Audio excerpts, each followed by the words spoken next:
বিবাহ করে বাসর ঘরে নিয়ে আসলেন। বাসর ঘরে নিয়ে এসে স্ত্রীর কপালে হাত দিয়ে দোয়া করতে হবে, আল্লাহুম্মা ইন্নী আসআলুকা খায়রাহা ওয়া খায়রা মা জাবালতা ফিহা ওয়া আউযু বিকা মিন শাররিহা ওয়া শাররি মা জাবালতা ফিহা। হে আল্লাহ, আমার স্ত্রীর মধ্যে যে কল্যাণ আছে সেই কল্যাণ আমি চাই, আর আমার স্ত্রীর মধ্যে যে অকল্যাণ আছে সে অকল্যাণ থেকে আমি পরিত্রাণ চাই। তারপরে স্বামী স্ত্রী দুইজন মিলে 2 রাকাত সালাত আদায় করতে হবে। 2 রাকাত সালাত আদায় করে আল্লাহর নিকটে এই পরিবারের জন্য রহমত, বরকত এবং শান্তির দোয়া আল্লাহর নিকটে চাইতে হবে। কেননা আল্লাহ রহমত বরকত না দিলে রহমত বরকত সম্ভব নয়, কোনো দিনই সম্ভব নয়। এবার যখন স্বামী স্ত্রী মিলিত হতে যাবেন, স্বামী স্ত্রী যখন সহবাস, যেটাই বলেন সাংসারিক জীবনে যখন মিলিত হতে যাবেন, যেটা আপনার জন্য আনন্দের বিষয়, যেটা আপনার জন্য হাসির বিষয়, সেটা ইসলামের নিকটে অনেক দামি। কেননা ওখান থেকে পরবর্তী প্রজন্ম আসবে, আর ইসলামে পরবর্তী প্রজন্মের অনেক দাম, অনেক গুরুত্ব। এই জন্য ইসলাম ওখানেও দোয়া শিখিয়ে দিয়েছে, ইসলাম ওখানেও দোয়া শিখিয়ে দিয়েছে, বিসমিল্লাহ আল্লাহুম্মা জান্নিবনা শাইতান ওয়া জান্নিবিশ শাইতানা মা রাযাকতানা। হে আল্লাহ, আজকে আমরা যে সাংসারিক জীবনে লিপ্ত হচ্ছি, এই সাংসারিক জীবন থেকে যদি কোনো সন্তান আসে, তাহলে তুমি সেই সন্তানকে শয়তানের সংস্পর্শ থেকে দূরে রাখিও।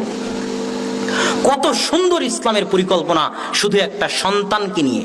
কেননা ওই সন্তান ইসলামের নিকটে সবচেয়ে দামি, আপনার নিকটে দামি হোক আর না হোক। এই দোয়া পড়ে যখন আপনি আপনার স্ত্রীর সাথে সংসার জীবনে লিপ্ত হবেন, তখন ওটার মাধ্যমে যে সন্তান আসবে, সেই সন্তানের মধ্যে বরকত, রহমত থাকবে, ওই সন্তান সুসন্তান হিসেবে গড়ে উঠবে। আর এই নিয়মগুলো যদি আপনি রক্ষা না করেন, তাহলে আদর্শ পরিবার গড়ে তুলতে পারবেন না। সন্তান যখন মায়ের পেটে আসলো, এই 9 মাস 10 দিন অনেক গুরুত্বপূর্ণ। এই 9 মাস 10 দিন মায়ের হায়েজ, মায়ের ঋতু বন্ধ থাকে। কেননা মায়ের রক্ত থেকে সন্তান খাদ্য গ্রহণ করে, যেটা জন্মের পর নাভি কেটে ফেলা হয়, নারী কেটে ফেলা হয়, ওটার মাধ্যমে সন্তান মায়ের রক্ত থেকে খাবার গ্রহণ করে, মায়ের রক্ত থেকে খাদ্য গ্রহণ করে।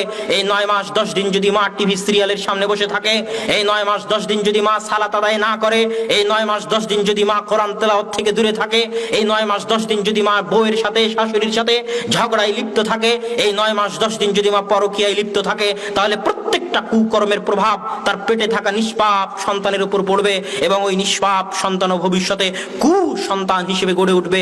আদর্শ সন্তান হিসেবে গড়ে ওঠার সম্ভাবনা তখন অনেক অনেক কম থাকবে। এই জন্য 9 মাস 10 দিন মাকে সচেতন, সজাগ, আদর্শবান, পরহেজগার, তাকওয়াবান, কোরআন তেলাওয়াতকারিনী, সালাত আদায়কারিনী, সিয়াম পালনকারিনী এবং আল্লাহ ভীরু অবস্থায় কাটাতে হবে।